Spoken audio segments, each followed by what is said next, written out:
Hello बच्चों, स्वागत है आप सभी का आपके अपने YouTube चैनल कैम गुरु अकेडमी में। तो पिछले क्लास में अपने 11वां चैप्टर स्टार्ट किया था। आज हमारा जो टॉपिक रहेगा वो रहेगा गोबर की खाद।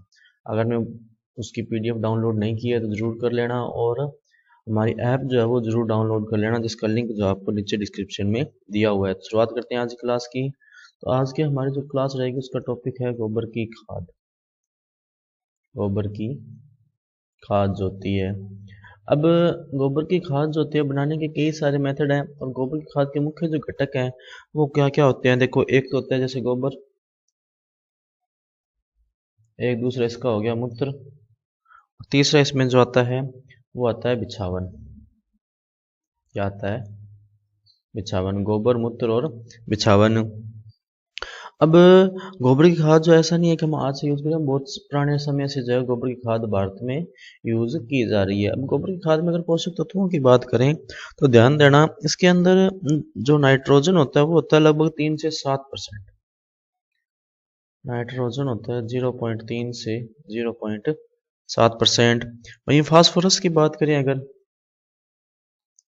तो वो होता है लगभग 0.1 से 0.5% के बीच बीच में, और थोड़ा बहुत जो इसमें पोटेशियम भी होता है। वहीं बात करें अगर मूत्र में, तो मूत्र में जो नाइट्रोजन होती है लगभग ये होती है 0.4 से 1.35% तक।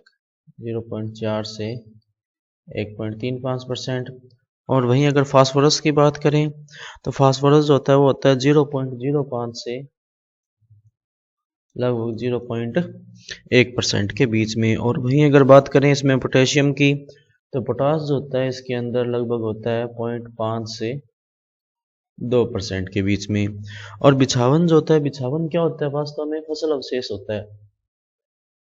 क्या होते हैं? जैसे कोई भी फसल अपने जो उसकी कटाई कर ली तो पीछे जो कचरा रह गया वो हो गया पेड़ पौधे की पत्तियां होगी, टहनियाँ होगी, और उसकी जड़ें वगैरह, या सारी चीजें जो है वो पेड़ पौधों से रिलेटेड जो होती है वो क्या कहलाती है? बिछावन कहलाती है। अब अगर अपने बात करें ना गोबर की खाद में पोषक तत्व, गोबर की खाद में अगर पोषक तत्वों की बात करें तो देखो कौन कौन से पोषक तत्व गोबर की खाद के अंदर होते हैं। तो पहला बात करें अगर नाइट्रोजन की, तो गोबर की खाद में जो नाइट्रोजन होता है वो होता है लगभग 0.5 से 10%। दूसरा अगर अपने बात करें फास्फोरस की, तो फास्फोरस जो होता है वो होता है लगभग 0.25 से 0.5%। और इसी तरह अगर बात करें पोटेशियम की यानी पोटास की, तो ये होता है लगभग 0.5 से 1%।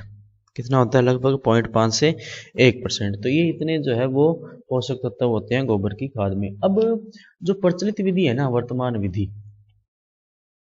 विधि जो है उसमें कमियां हैं कुछ है, कि जो गोबर की खाद बनाने की विधि, अब वर्तमान विधि में होता है क्या कि अपने गोबर को जो है सीधा ही डाल दिया ओपन एनवायरनमेंट में, ना ही तो अपने जहाँ पर गोबर डाल रहे हैं उसके नीचे कुछ लगाते हैं, ना ही ऊपर उसको ढकते हैं। तो क्या होता है कि पोषक तत्वों की हानि होती है, उससे पोषक तत्वों की हानि होती है।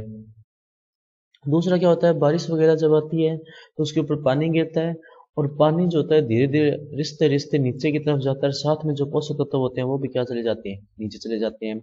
इसके अलावा देखो क्या होता है कि पोषक तत्व जो होते हैं जब उसके ऊपर पानी गिरता है तो पानी जो है वो ऊपर गिरेगा, और कुछ पानी जो होता है साइड से क्या निकल जाता है? बाहर। तो पोषक तत्व भी क्या निकल जाते हैं? बाहर। उसके अलावा क्या होता है कि खाद जो होती है वो पूरी तरह से तैयार नहीं होती। कई बार बीज का हिस्सा जो है पूरी तरह से तैयार नहीं होता, कई बार ऐसा होता है कि ऊपर ऊपर से तैयार हो जाती है, अंदर से जो खाद पूरी तरह से तैयार नहीं होती। दूसरा क्या होता है कि जब सूक्ष्म जीव गोबर जो होता है उसका अपघटन करता है तो उसमें कई सारी गैसें निकलती है, जैसे NH3 हो गया। अब नाइट्रोजन जो है वो NH3 गैस के रूप में बाहर निकलती रहती है लगातार, और अपने को गोबर की खाद ऐसी थोड़ी चाहिए जिसमें नाइट्रोजन ना हो, अपने को चाहिए ऐसी कि जिसमें नाइट्रोजन हो। तो ये भी इसकी क्या है? एक बड़ी कमी है। तो इसके कारण क्या होता है कि वर्तमान जो विधि है उसमें थोड़ी बहुत कमी है जिसमें सुधार किया गया, जिसमें पहला जो आता है वो आता है संशोधित गड्ढा विधि। क्या आती है? संशोधित गड्ढा विधि। अब क्या होता है ये संशोधित गड्ढा विधि? तो इसमें सबसे पहले तो डायमेंशंस ध्यान रखना, या लंबाई चौड़ाई और ऊंचाई जो है वो ध्यान रखना। तो लंबाई चौड़ाई और ऊंचाई जो इसकी होती है वो देखो कितनी होती है। ये होती है 3 × 2 × 1, ये लंबाई, और ये ब्रेड्थ यानी चौड़ाई, और ये हाइट यानी ऊंचाई होती है। यानी गड्ढे की लंबाई 3 मीटर, चौड़ाई 2 मीटर और ऊंचाई जो है या गहराई कह सकते हैं अपने, गहराई जो है वो कितनी होती है 1 मीटर होती है। और ये 1 साल के लिए जो उपयुक्त रहेगी अगर हमारे घर में एक पशु है तो। और अगर अपने पशु मान लो ज़्यादा है तो गड्ढों की संख्या जो है वो बढ़ा सकते हैं, और गड्ढों की संख्या बढ़ाना ज़्यादा सही रहेगा एज कम्पेयर टू उस गड्ढे की लंबाई चौड़ाई या ऊंचाई बढ़ाने पर। लंबाई और चौड़ाई तो फिर भी बढ़ा सकते हैं लेकिन गहराई जो है वो नहीं बढ़ाएंगे। अब इसको भरना कैसे है कि पहले जो है वो 20 सेंटीमीटर 10 से प्रथम परत जो है 10 से 20 सेंटीमीटर जो है वो बिछावन लगाना है इसमें। बिछावन मतलब समझ गया, फसल अवशेष जो होते हैं, कूड़ा कचरा हो गया, पेड़ पौधे की पत्तियां वगैरह हो गई, वो क्या होगी बिछावन होगी। उसके बाद में 75 से 100 सेंटीमीटर लेयर जो है दूसरी परत जो है 75 से 100 सेंटीमीटर की जो लेयर है वो किसकी मिलानी है, गोबर और मूत्र वगैरह की, ठीक है। और इसके बाद में दोबारा यही सेम प्रोसेस, तीसरी जो परत है फिर बिछावन की आएगी, फिर गोबर मूत्र, फिर बिछावन, फिर गोबर मूत्र, और ये करता जाएंगे। और कब तक करते जाएंगे, जब तक कि अपने जो हाइट होती है, जैसे मान लो ये खड्डा है और इसकी कितनी ऊंचाई तक बढ़ना है इसको ध्यान देना, लगभग 50 सेंटीमीटर हाइट तक ना। मान लो 1 मीटर तो खड्डे की गहराई होगी और उससे भी 50 सेंटीमीटर, मीटर नहीं सेंटीमीटर ऊपर तक बढ़ना है। और बाद में उसको इस तरह का आकार दे देंगे, ये वाला, ठीक है, गुंबद आकार दिया, और उसको गोबर से और मिट्टी से क्या करेंगे लीप देंगे। और लगभग 5 से 6 महीनों में जो है ये खाद बनकर तैयार हो जाएगी। उसके बाद में दूसरी आती है ट्रेंच विधि।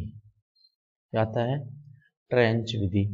ये विधि भी जैसे पहले विधि थी वैसे ये वाली भी है, पर इसमें क्या है लंबाई जो है वो अपने बढ़ा दी काफी ज्यादा। अब इसकी लंबाई जो अपने कर दी वो कितनी कर दी 60 मीटर, चौड़ाई जो है वो कितनी होगी 1.5 मीटर, और उन गहराई जो है वो कितनी कर दी 1 मीटर।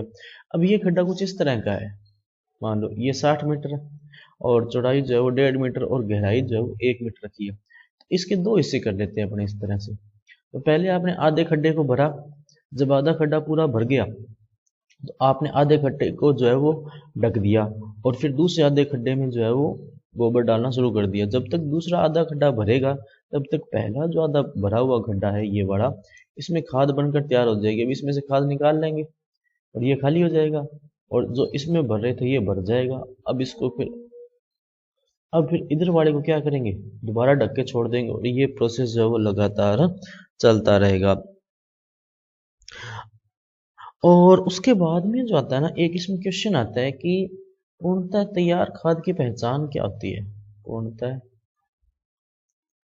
तैयार खाद की पहचान क्या होगी। देखो पूर्णतः तैयार खाद की क्या पहचान होती है, तो पहली जो इसकी पहचान होती है वो ये होती है कि कोई दुर्गंध नहीं होती उसमें, कोई दुर्गंध नहीं होती।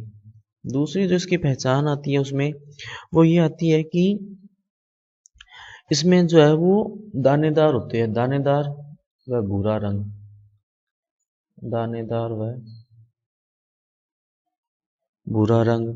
तीसरा जो इसके अंदर आता है वो ये आता है कि अलग अलग दिखाई नहीं देते, इसमें अलग अलग नहीं दिखाई देता इसमें कुछ भी। और चौथा इसके अंदर जो आता है वो ये आता है कि अच्छी क्वालिटी की जो खाद होती है उसमें कोई स्मेल वगैरह नहीं, अलग अलग दिखाई नहीं देते, और सारी एक समान दिखाई पड़ती है, एक समान दिखाई पड़ती है। बाद में इसके आते हैं यूजेस।